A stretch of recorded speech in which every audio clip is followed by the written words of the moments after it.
Hello दोस्तों, स्वागत करती हूँ मेरे चैनल पर। आज मैं लेकर आई हूँ आपके लिए एक अच्छी सी कहानी, कड़वा सच। एक राजा था, उसका इकलौता बेटा 5 वर्ष का हो चुका था। उसकी इच्छा थी कि उसका बेटा बड़ा होकर राजपाट कुशलतापूर्वक संभाले।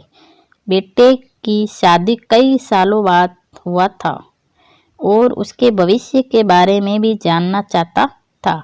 बेटा उसी तरह पराक्रमी शक्तिशाली सम्राट बनेगा। उसने अपने राज्य के विद्वान ज्योतिषी को बुला लिया। भविष्यवक्ता राज दरबार में आ पहुंचा। राजा ने बेटे की जन्म पत्री दिखाते हुए राजकुमार का भविष्य बताने की प्रार्थना की। विद्वान ज्योतिषी रामानंद ने जन्म पत्री को गौर से 3-4 बार देखा। ग्रह नक्षत्रों की गणना की तो चेहरे का रंग बदल गया। दिलो दिमाग उदासी विषाद से भर गया। राजकुमार जिस लग्न ग्रहों के प्रभाव में पैदा हुआ, उसके जीवन में कुग्रह राहु की कुदृष्टि पड़ रही थी। राजकुमार की शादी के 2 साल बाद पुत्र होगा और राजकुमार भरी जवानी में देह त्याग देगा। ज्योतिषी रामानंद दुखदायी व्यक्तित्व करने वाली भविष्यवाणी राजा को सुनाना नहीं चाहता था, लेकिन झूठ बोलकर राजा को अंधेरे में भी नहीं रखना चाहता था। भारी उलझन में था, कटुआ सत्य कैसे कहे। राजा जिज्ञासावश बार बार सत्य बताने की प्रार्थना कर रहा था। आखिर सोच विचार कर रामानंद ने सत्य बात बता दी कि राजकुमार बड़ी जवानी में दुनिया से चला जाएगा। सच्चाई इतनी कड़वी खुद देने वाली थी कि राजा सहन नहीं कर सका। तुरंत ज्योतिषी रामानंद को कारागार में बंद करने का आदेश दे दिया। कड़वा सच हर एक इंसान सुन नहीं सकता। उस राजा ने भी सच सुनने की हिम्मत नहीं थी। राजा परेशान दुखी हुआ। दिल में पुत्र मोह की भावना बदलती हो रही थी। रामानंद पुत्र वियोग की बात बता रहा था। राजा ने प्रचंड क्रोध का शिकार ज्योतिषी हो गया। राजा बेटे से अत्यंत प्यार करता था, साथ ही उसे अपने राज्य का शक्तिशाली पराक्रमी उत्तराधिकारी चाहिए था। कुछ दिनों बाद राजा ने दूसरा ज्योतिषी बुलाया और उससे पूछा। दूसरे ज्योतिषी ने जन्म पत्री देखी, ग्रहों की गणना की तो परिणाम दुखद ही निकल रहा था। उसने भी राजकुमार की अल्पायु की घोषणा की तो उसे भी कारागार में डाल दिया गया। राजा अपनी मनचाही बात सुनना चाहता था। समय समय पर ज्योतिषियों को बुलाता रहा। कड़वी सच्चाई जानकर कारागार में बंद कर देता। उसकी कारागार में संत महात्माओं किस्म के अनगिनत विद्वान कैद कर लिए गए। राज्य में हाहाकार मच गई। पापी राजा कितना अत्याचार कर रहा है। राज्य में संत महात्मा ज्ञानी विद्वान सभी घबरा उठे। कुछ धर्म गुरुओं ने राजा को समझाया, फिर मगर उनकी समझ में ये बात नहीं आई। बहुत पुराना समय था, राजतंत्र का युग था। उस समय राजा का निर्णय गलत हो या सही अंतिम माना जाता था। कोई भी चुनौती देने का साहस नहीं कर पाता था। ऐसे ही दिन बीतते चले गए। एक दिन हरिद्वार से आचार्य मुनिराज आए। बड़े पहुंचे हुए संत और ज्योतिष थे। राज्य में प्रवचन कर रहे थे। एक दिन राजा का संदेश मिला कि राज दरबार में हाजिर हो जाए।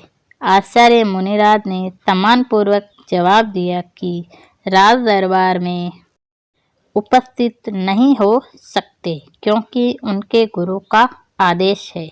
केवल साधारण प्रभ के सामने ही ज्ञान चर्चा करूं। यदि आप कुछ पूछना चाहे तो सत्संग में आए। राजा ने सुना तो करों से भर उठा। उसे मालूम था उसका एक ही सवाल था। उसका जवाब अगर पहले वाले ज्योतिष जैसे दिया गया तो मुनिराज को कारागार में नहीं फांसी लगाई। ऐसा सोचकर अपने मंत्री दरबारियों के साथ रामानंद ने उसे मिलने सत्संग में आ पहुंचा। आचार्य मुनिराज ने सम्मानपूर्वक राजा और उसके सहयोगियों को साधारण जनता के साथ बैठने को कहा और आने का कारण पूछा। राजा ने बेटे की जन्मपत्री दिखाकर भविष्य जानना चाहा। आचार्य ने राजकुमार की जन्मपत्री ध्यान से देखी। ग्रह को स्थिति का अध्ययन किया तो चौंक पड़े।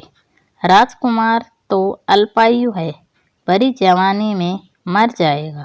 वो शादी के 2 वर्ष बाद उसके बाद राजकुमार के मित्र ग्रहों का अध्ययन किया तो बड़ी आश्चर्यजनक बात सामने आ रही थी जिस पर किसी ने ध्यान नहीं दिया था।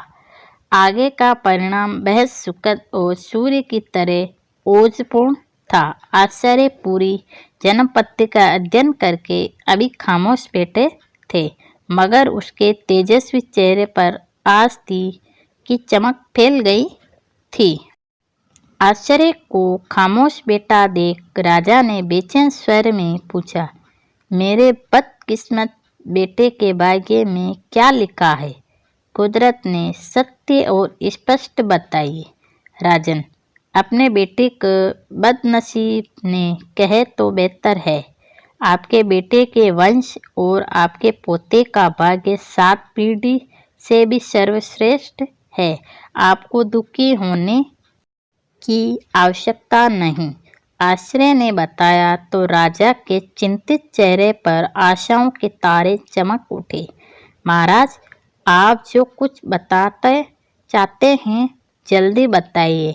अपने बेटे से खुशहाल भविष्य और समृद्धिशाली वंश के बारे में सुनने को व्याकुल हूँ। केवल आप ही मेरी जिज्ञासाओं की प्यास बुझा सकते हैं। राजन, इंसान उम्र तो कितनी लेकर आता है, उसे बढ़ाना किसी के वश में नहीं। समूची दुनिया प्रभु की मर्जी से चलती है। आपके बेटे का पुत्र महान योद्धा, पराक्रमी, चक्रवर्ती सम्राट बनेगा। उसकी प्रसिद्धि 7 समुंदर पार तक जाएगी। इतनी धन संपदा जोड़ेगा जितनी आपने भी न होगी। शत्रु राजा आपके महानायक पोते से थरथर कांपेंगे। मुनिराज ने कड़वे सत्य को सलीके से बताया। इतनी बार सुनते ही राजा आश्चर्य मुनिराज के कदमों में गिर गया। हाथ जोड़कर दक्षिणा मांगने को कहा। आचार्य ने राजा को आशीर्वाद दिया, आदेश दिया कि कारागार में बंद साधु संतों ज्योतिषियों को मुक्त कर दें। भविष्य का गहरा रहस्य भी आचार्य ने पहले वाले ज्योतिषियों ने बताया था। अपनी बात कहने का इतना श्रेष्ठ था, कड़वे सच का कड़वापन महत्वहीन हो गया। मधुर वाणी से विचार करके कही गई बात तक युगों युगों तक अपनी महक लौटाती है।